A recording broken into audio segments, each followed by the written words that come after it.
Good afternoon.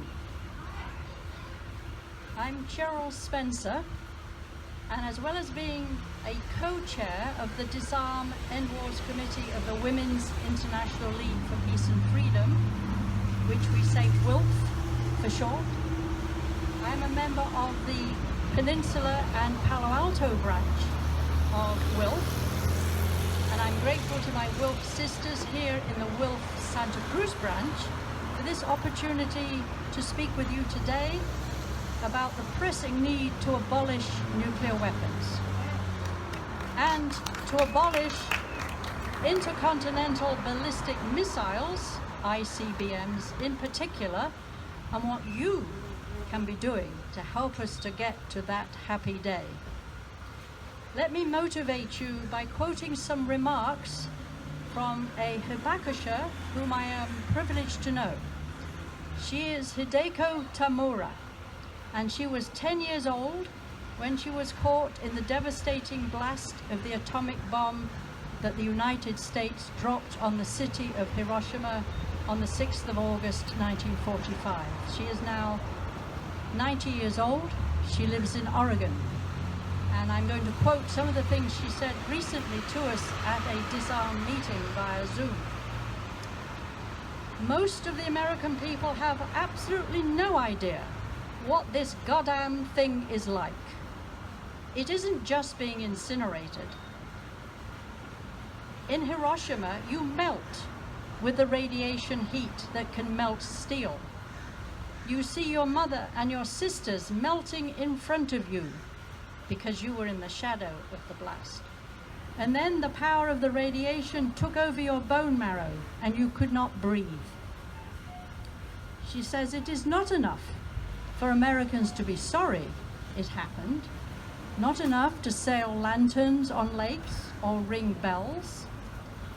Tamura's greatest current concern is there is more likelihood of a possible misuse of nuclear weapons. So we must work against war in general because, as she says, war causes us to exterminate our enemy. And nuclear weapons are the consummation of the worst thing you can do to your enemy. So we must avoid waging war and instead negotiate to end conflicts. Ending war is the reason WILPF was founded in 1915, in the middle of World War I.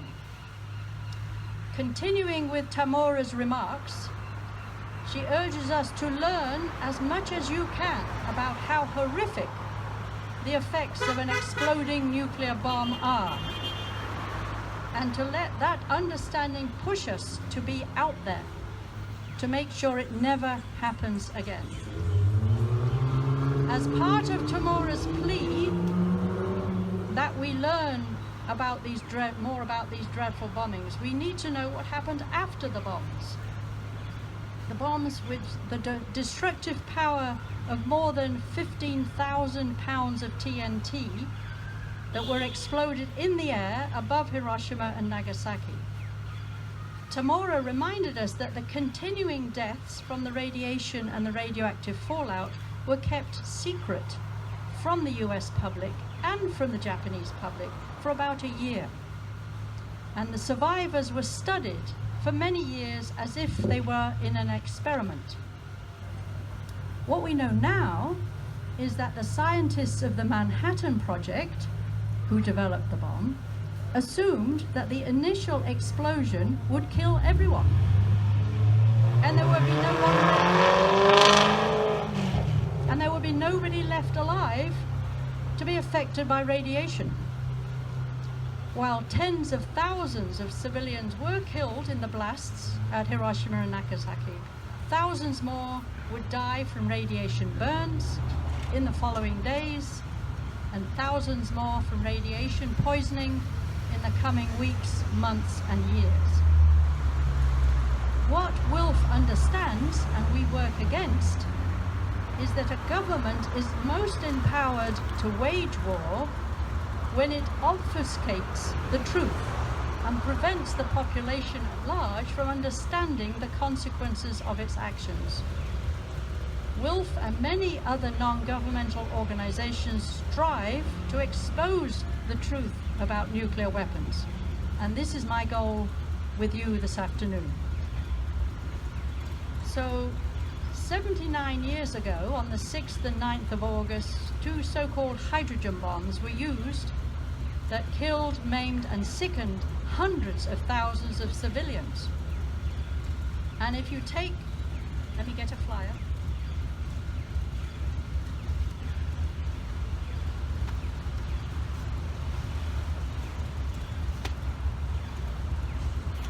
If you take one of these flyers off the information table there and open it up, you will see a QR code next to a photo of Hideko Tamura. And if you use your interactive phone and shine it on that QR code, it will lead you to a short video of Hideko Tamura talking about the necessity of getting rid of nuclear weapons. But although the very first resolution passed by the brand new United Nations in January 1946 was to disavow continuing to develop nuclear weapons, the fact is that the US and then the USSR continued to develop the technology to create even more destructive nuclear weapons. And now there are 9 nations that amongst them own over 13,000 nuclear bombs, thousands of which are sitting in missiles ready to be launched towards their perceived enemy. WILPF has been working against war and for disarmament since 1915. That's 109 years ago. And we see ICBMs as the most dangerous weapons we have ever worked to get abolished. Ballistic missiles are powered initially by a rocket or a series of rockets, and they follow an upward trajectory, unpowered upward trajectory, that arches upwards before descending to its intended target. Now, did you know you can watch an ICBM being launched and flying into the sky on its way to the Kwajalein Atoll in the Marshall Islands, 4,200 miles away from the coast here? About 4 times a year you can do that if you stand outside the front gate of the Vandenberg Space Force base in the middle of the night when they do a test launch to prove that the decades-old Minutemen III missiles still work. I did that in early July. The base police will come out about 1 a.m. and check you're okay, and you'll say, yes, we're okay, we're just waiting for the launch. And you can see if you're lucky, if it's not foggy, you can actually see the glow of the rocket's engines as they go up, and then you can see the rocket, the different stages of the rocket, and then off goes the missile towards the Marshall Islands. Now, the Vandenberg Space Force Base, which is one of the 800 military bases that the US government operates all over the world, it occupies a large swath of land along the Pacific coast, south of San Luis Obispo and north of Santa Barbara. The Air Force has built an underground ICBM silo in Vandenberg that replicates one of the 400 silos scattered about the states of Colorado, Montana, Nebraska, North Dakota, and Wyoming. Inside each of those 400 silos sits an ICBM with a nuclear head already in its tip, ready to be launched at a very short notice towards an enemy such as Russia. In fact, these missiles can actually carry 3 warheads, each which have been programmed to hit a different target. The destructive power of those 335 kiloton weapons is 67 times the destructive power of the nuclear bomb that obliterated Hiroshima 79 years ago. Hence we call ICBMs weapons of mass destruction, because they can do so much destruction even with just one of these, and we've got 400 of them. Now, if our incoming missile detection system, part of which is on the Hawaiian Islands, detects some enemy ICBMs hurtling towards us, our president has just a few minutes to decide whether to launch some or all of our 400 ICBMs. So they get into the air before an enemy ICBM, which knows exactly where these silos are, it's not secret information, before that enemy bomb arrives to bomb the silo to smithereens and the surrounding civilian population. I'm just going to adjust this a little bit, or maybe you could come help do that. Yeah, I think it's, yes, there we go. Thank you. Yeah. Now, if the president, for example, or President Biden, or possibly a new President Trump, receives a false alarm and sends off many ICBMs without knowing it was a false alarm, there's no calling them back. They're on the way. They will reach their pre-programmed targets in Russia, for example. And so we've got the Russian bombs exploding in Dakota and Colorado, and then our bombs will be exploding all over Russia. This is essentially the beginning of a nuclear war that would, as many of you know, end in something called the nuclear winter. So why does the Air Force take a spare ICBM out of storage in the Midwest and send it by truck to the Vandenberg Space Force Base and launch it across the Pacific? It is to check that the missile part still works. The Minuteman III missiles have been modernized over the past several decades, but some components are quite old. And the Department of Defense wants to be assured they will work if needed. Now, some politicians in Congress have asked that all 400 missiles be replaced by new missiles, called Sentinel missiles. The original cost estimate of this Sentinel program was done in 2016. It was $96 billion over 10 years. The missiles were to be designed and built by a commercial company, Northrop Grumman. By 2023, the cost estimate was $118 billion. Then in early 2024, the Air Force notified Congress of a 2-year delay in the schedule and an estimated 37% increase from the current cost target to at least $125 billion. These amounts do not include the cost of the warheads in them, just the missiles. The warheads are being designed and built by the Department of Energy. They don't give that privilege to any commercial company. So this delayed schedule and cost overruns for the Sentinel program triggered the Nunn-McCurdy Act, which requires the Secretary of Defense to conduct a root cause analysis and renewed cost assessment before providing a certification to Congress that verifies the necessity and viability of the program. This review was carried out by the Department of Defense, and its conclusions were reported on the 7th of July. The overall conclusion, unfortunately, was to allow Northrop Grumman to carry on designing and making the new missiles. Now, there are a few congressional reps and senators who realize that nuclear weapons are not a good thing. And they have formed a Congressional Working Group on Nuclear Weapons and Arms Control. It is led by Representative John Garamendi and Senator Edward Markey. On the 9th of July, Garamendi met with the DoD and Air Force officials to discuss the review, and in his press release about that meeting, this is what Garamendi wrote. I commend the transparency and accountability demonstrated in addressing some of the flawed assumptions and programmatic issues that have plagued the program for years.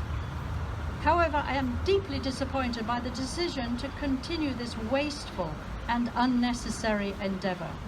For years, I have been an outspoken critic of this program, consistently raising concerns about the misuse of taxpayer dollars and its failure to effectively address our national security needs.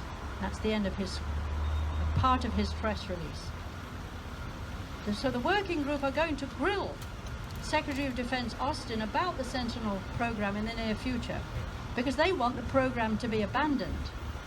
But they do not suggest that the whole ICBM system be eliminated, which is what WILPF and many other peace groups want. Not only do we not want to modernize those ICBMs, we want them gone completely. So we need to apply pressure to our congressional reps, because they sign off on the money, to stop providing the funding for the ICBM system. And then there is an online petition for that purpose on the information table, where you will find a QR code which will take you to that petition. And the petition is designed so you give your address and your zip code, and their system knows who your reps are and who your senators are. So you just fill in a few things. You can add some text to the text that's already there.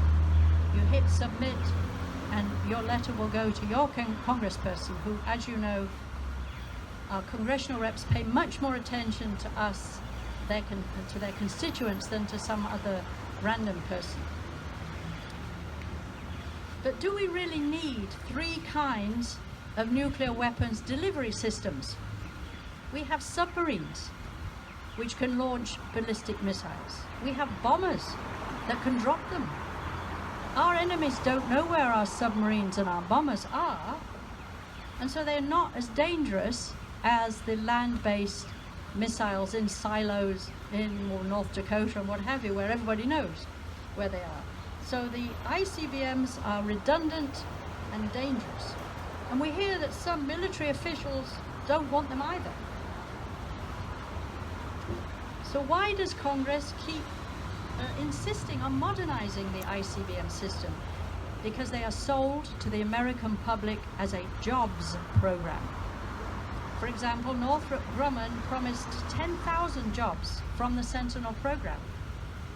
But research shows that healthcare, non-fossil fuel energy, infrastructure and education are all more effective at creating jobs, given comparable levels of government investment.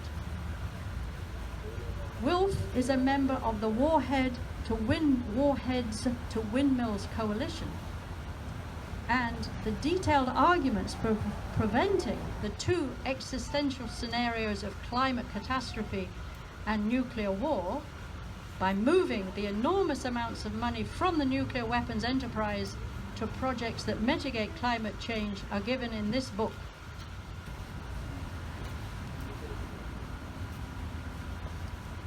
Warheads to Windmills, which I recommend to you, and is available at your local bookstore. And Tim and Wallace was here a few months ago talking about this book. He spent years researching it, and if you need any arguments for your congressperson as to why we should take the money from nuclear weapons and apply it to climate catastrophe mitigation, this book will have it in there.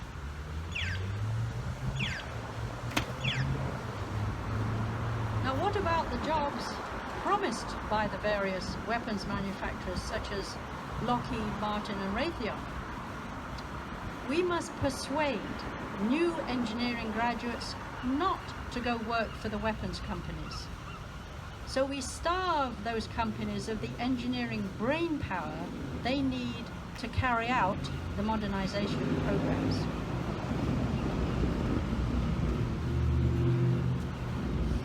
WILPF has a one-page flyer to be distributed to engineering students to dissuade them from working for the so-called defense industry. It warns them of the restrictions they face if they get a security clearance, and where to look for non-military jobs. There are multiple copies of this flyer on our information table over there, and another QR code if you would rather just reach the online version. The world is teetering on the brink of a nuclear war. And we may fall into one because President Biden has recently authorized limited strikes inside Russia using US weapons and satellite technology. Russia could respond to such attacks by firing some of its nuclear weapons at Ukraine or at the US. And that could initiate an exchange of nuclear weapons, such as I described a few minutes ago. The only way to avoid a devastating nuclear war is to abolish all nuclear weapons. And WILPF has this one-page flyer that tells you how you can help our government move towards disarming itself and the 8 other nations that possess these weapons of mass destruction. Again, there are multiple copies of this on the table. It is called End the Whole Nuclear Era and Support Reducing Military Spending. And again, there is a QR code to reach an online version of this. What you will find inside this flyer is 2 bills and 1 resolution that are already in the House of Representatives that have been introduced this session that would, if they were ever brought to the floor and voted on and agreed to, would get rid of nuclear weapons. The one I really want you to know about is called the Nuclear Weapons Abolition and Conversion Act, HR 2775. It supports the Treaty on the Prohibition of Nuclear Weapons. So 70 countries have already ratified this treaty that they promise they will never have anything to do with nuclear weapons. Now, of course, the 9 nations that own nuclear weapons are not signing this treaty. In fact, the US government has been trying to intimidate countries not to sign the TPNW, as we call it. So this particular act, if it was ever spoken about and voted on, would take away the money from all the nuclear weapons enterprise, which is billions of dollars a year, and convert this war economy that we are working on to do environmental restoration and make carbon-free, nuclear-free energy. It would also retool arms factories and retrain workers. A resolution called HR 77 calls on the United States to embrace the goals and provisions of the Treaty on the Prohibition of Nuclear Weapons. And there are 5 policy prescriptions for preventing nuclear war.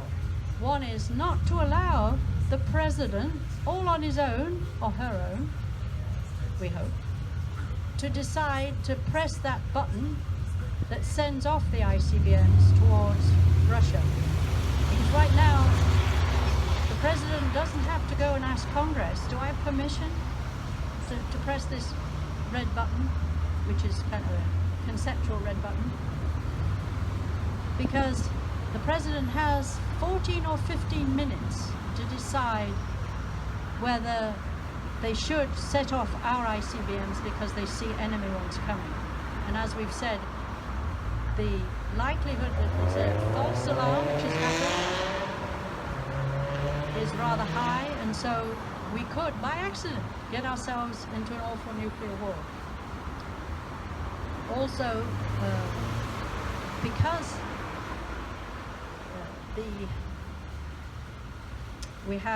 it also calls for what we call a no first use. Our government could promise that it would never be the first one to use a nuclear weapon, and hopefully everybody else who owns them would also promise. So strictly speaking, they would never be used because nobody's willing to be the first country to use them. So this particular brochure is the one I really want you to take home and look at and take action on telling your congresspeople about these bills and resolutions which need congressional support.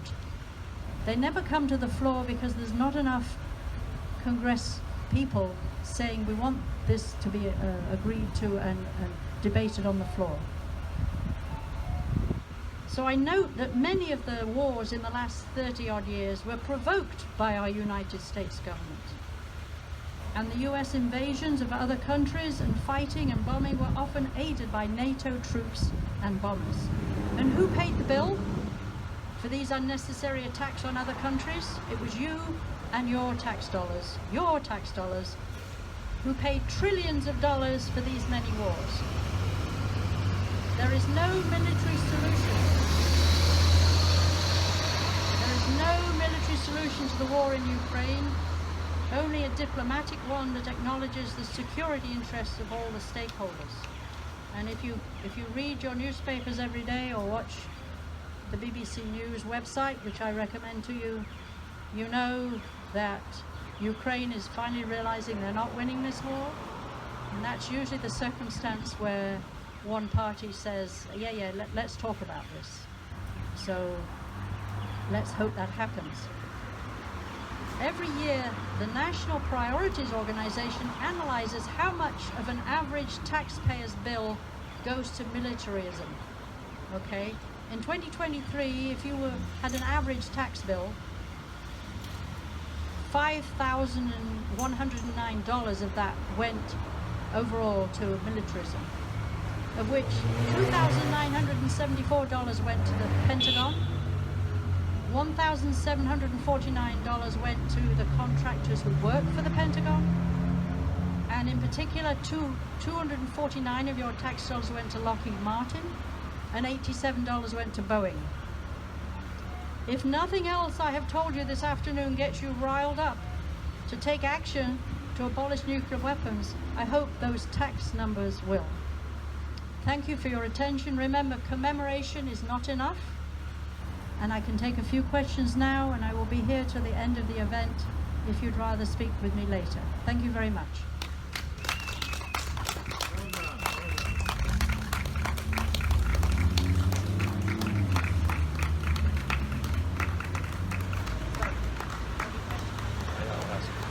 Thanks, Cherrill. Are there any questions?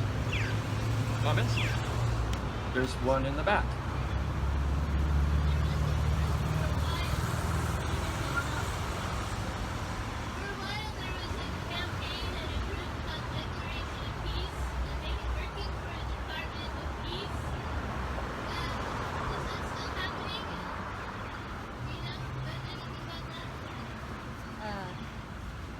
I have seen their flyers. To my knowledge, no progress has been made. But there are many groups who are working towards peace by abolishing nuclear weapons. And we are trying to build that movement. We call it Building Abolition Movement, to bring together the major players in this arena. Players that you may have heard of: World Beyond War, the Arms Control Association, Code Pink, WILPF, many branches of WILPF. So we can't get into the major media. You know, we went to that protest at Vandenberg. I was there in the afternoon. We had about 30 people protesting the ICBMs that are tested from Vandenberg, and then 8 of us went at 1 o'clock in the morning to watch the launch. But it was not mentioned in any media at all. It seems that you have to get arrested, you have to be famous and get arrested in order to get into the major media. So we're hoping that maybe one day we'll get Jane Fonda to come to Vandenberg and get herself arrested. Yes. There's Loud, and then we'll repeat your question. There's 3 major groups of nuclear treaties between U.S. and Russia The ABM and the IMF is gone now.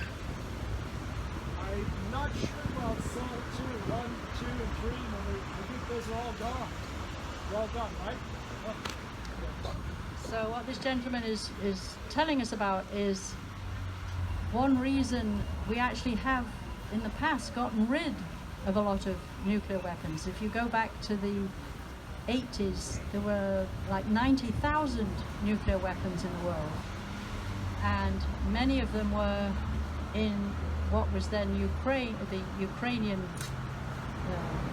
section of the USSR.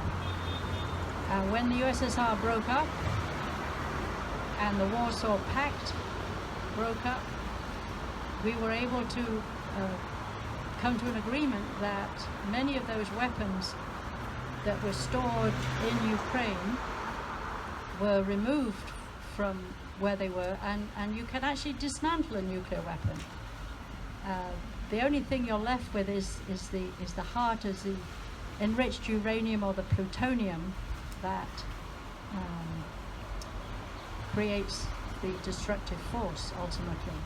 So we have one, but then Trump took us out of some treaties, the Intermediate Nuclear Forces Treaty, INF, and earlier some other president took us out of the ABM. We have what's called the New START Treaty, which is an agreement between, it's a bilateral, it's an agreement between Russia and the US that they will each keep about the same number of ready-to-go missiles. So officially we're allowed about 700 each. But that runs out in just over a year. So we're hoping that, and we understand that the US would like to renegotiate that treaty, but of course the war in Ukraine, between Russia and Ukraine, and the fact that US is helping Ukraine, and NATO is helping Ukraine, is rather putting a damper on the renegotiation. But a lot of these things happen in the background. We don't know about it. So let's hope that the New START Treaty is renegotiated. There was one other person I saw. Yes.